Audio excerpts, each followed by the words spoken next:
Welcome to the series where I test out money-making methods from the OSRS Wiki. Feel free to leave suggestions on which moneymaker you'd like to see next. And also, if you didn't already know, I have a nice playlist that I've created that has all of the previous moneymakers that I've already tried, so go ahead and check it out if you haven't already. With that being said, let's get into the video. So for today's video, I thought we'd go ahead and visit a comment from quite a long time ago, and that is to make mahogany planks at the Woodcutting Guild. Now, I have made a video like this in the past, except I was using the Lunar Spellbook to do it. So with this, we'll be making more money, but no XP, of course. So if you are interested in getting some XP with a moneymaker, then you might want to check that video out. I'll go ahead and leave a link in the description, and of course at the end of the video as well. But as for this one, the requirements are fairly low. We don't need any quest done. All we need is 75% Hasidious favor, along with 60 woodcutting to enter the Woodcutting Guild.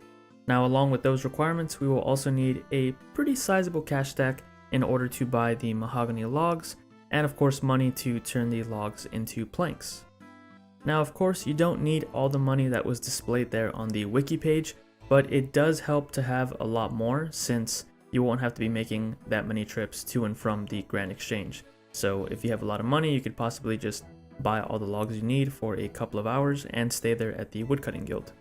As for the gear setup, you will want to be as light as possible, since these logs are quite heavy. As you can see here, I am wearing the full graceful set, and I am still above 0 kilograms, so my weight and stamina will be affected slightly. Now, besides the graceful, I am also bringing the Explorer's Ring 4, since it does grant me 3 recharges on stamina per day. So that will help cover some of the costs of the stamina potions that we will be using throughout the 1 hour. Also, I have my max cape, which acts as a graceful cape, and it also has a stamina regeneration feature as well. It gives me 1 free recharge per day, and it also acts as a stamina potion for that minute or so. I will also be taking advantage of the bank fillers options here in the bank. I'll be doing this to make the banking a lot more easier and smooth, since we will be doing a lot of banking throughout this 1 hour. So as you can see here, I'm putting the 3 items that I'll be using towards the bottom next to the deposit inventory button. That way we can just bank as fast as possible. And as you can see here, because of the bank fillers, the cash stack does not go into the bank.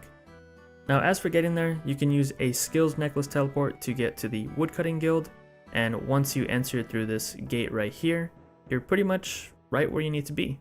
If you run west a little bit, you will run into the sawmill operator, and that is where you will be doing the converting of the logs into planks. You can right click on him, and here is the option. It's going to cost us 1500 coins per log, so make sure that you have your cash stack on you. And then once you have finally converted the logs into planks, you can continue running west, and there will be a bank right here that we will be using for the entire 1 hour. There's also a bank deposit box here, along with one towards the east, but if you go east to bank, even though it is closer, there isn't a actual bank where you can withdraw items. So that's why we'll be coming back over here every time we turn the logs into planks. Now, I usually like to buy a little bit more than what the wiki states on their page, because most of the time I do go over however much they estimate. So I ended up buying 4,000 mahogany logs, but I had completely forgotten that I already had a mahogany stack in my bank, and that is from the multiple Zulrah kills that I've been doing. So that's why the mahogany log count was over 6,000. And don't worry, we definitely didn't use all 6,000. Now, I don't think I've actually done this moneymaker before today. I mean, I think the only time that I actually made some planks was during the Twisted League, whenever I was cutting some oak logs to get my woodcutting up, and then I was going to use those oak logs to turn into planks for the construction grind. That's about the only time that I've actually used the sawmill to turn them into planks. So yeah, this is the first time that I will be doing this in order to make some money.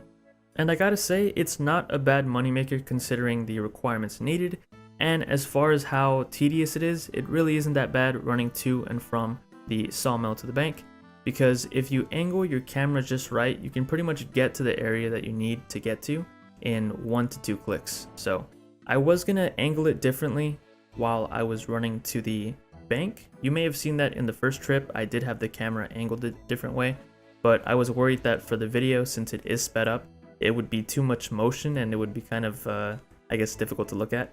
So I opted to only use this camera angle that you see right here to, I guess, ease on the motion. But if you do decide to do this moneymaker, then go ahead and move the camera angle around, because it does help moving it whenever you are going to the bank and going to the sawmill, because like I said, you can get there in 1 to 2 clicks. Now, as I stated before, I had attempted a moneymaker like this before, but it was through the use of the Lunar Spellbook. And with that method, we didn't make quite a lot of money. I think it was like around it was between 100 and 200,000 coins, I think. But the takeaway from that was that we were also getting magic XP, so it wasn't a bad way to train it. And it was fairly AFK as well, so if you're looking to get some XP, you might want to take a look at that video, because yeah, it's not bad either. But if you're just interested in money and don't really care about XP, then this method might be for you. Now, I'm sure you've already noticed, but every time we go and convert the logs into planks, you'll see that we leave behind sawdust.